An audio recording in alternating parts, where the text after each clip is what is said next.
1 year ago, during our 3 days in the Valley supersized Silicon Valley coverage, I asked venture capitalist Tim Draper, who's one of our originals for 3 days in the Valley, what he predicted would be the three most important investments looking ahead for him. Here's what he said. Bitcoin could be a really interesting currency around the world. I think that's going to be great. I think drones, somehow getting your pizza delivery to your body is going to come very quickly. I think, yeah, absolutely. And I think wearable computing. I am still waiting for my taco to be dropped on my front doorstep, Tim.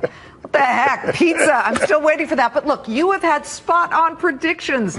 You clearly have the Midas touch, at least when it comes to being very well ahead of the game. It's a Fox Business exclusive. We welcome Tim Draper of Draper Fisher Jurvetson. Thank you so much for being here. Right off the bat, Great. I have to ask Thanks you for having me, about Bitcoin. Did Alibaba and the lead up to this massive IPO steal the thunder from Bitcoin, which has been growing pretty exponentially? Yeah, well, no, I don't think so. Alibaba did sort of take all the air out of the room, but Bitcoin, I'm still predicting Bitcoin $10,000 per Bitcoin in 3 years. It's a hedge against a lot of fiat currencies. It's a new way of transferring cash throughout the world in a much more efficient way. And Bitcoin has created a whole infrastructure of many companies, some of which came out of Boost, the incubator. Mm-hmm. And those companies are creating this whole new culture, this whole new way of thinking. Well, can you name some of them? Tim, I'd love to hear the names. I know there's a company called Vorum you're interested in. What else? Just rattle them off. Right. Vorum, CoinCove operates out of Mexico. Bitpagos operates out of Argentina.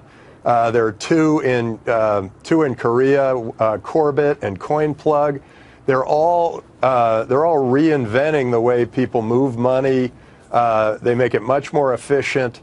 Better ways of storing. It's a new way of storing capital, and it's a new way of moving capital. And faster money creates a better economy. And I believe that whichever governments recognize this and see Bitcoin as a big opportunity are the ones who are going to really benefit from this. Okay, so let me just reiterate. You're saying Bitcoin will be worth about $10,000 per coin in about 3 years. Right now, just so our viewers know, it stands at $413 per Bitcoin. Long way to go. I want to.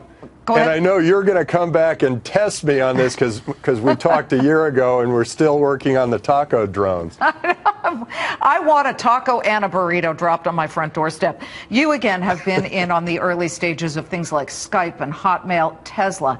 Elon Musk, the founder of SpaceX, which is his rocket ship company. He was just here last week.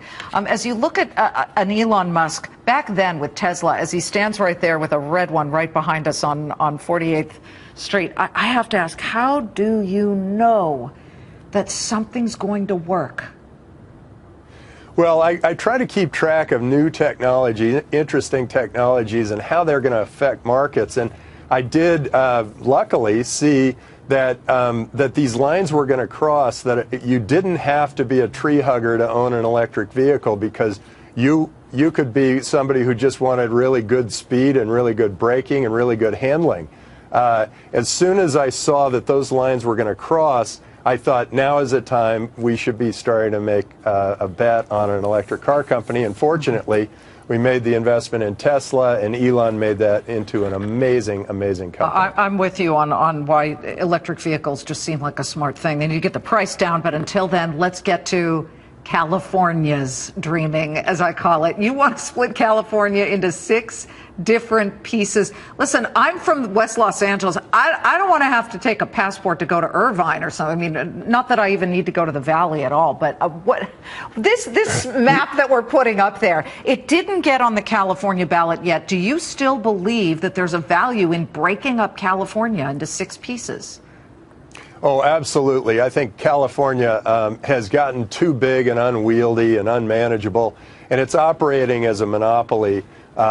the state is charging us the most and giving us the worst service, and we're getting farther and farther distant from our government here in California. I mean, we don't really know what's going on in Sacramento. They don't really know what's going on back here, and I think we need to get closer to our government. And this is an opportunity for Californians to look at their government and say, hey, if there were 6 of us, how would it all work? And to give it a refresh. We really have, in the last 40 years, we've gone from first in education to 47th in education. In the last 40 years, we've gone from the best place to do business to literally the worst state to do business. We're 50th now. Something's got to be done. Yeah. So it's time for a change, and 6 Californias is a big opportunity for Californians. Well, the Northern Californians blame us, the Southern Californians, for stealing their water, so they can have their little piece. We'll keep ours. Thanks, Tim. Great to see you. Terrific. Great to see you, too. Tim Thanks. Draper, Draper Fisher Jurvetson, founding and managing director. But I do have to say also he's got, of course, his big effort when it comes to Draper University of Heroes. And they're in their 6th session now, 6 years of that. Congratulations. Closing bell in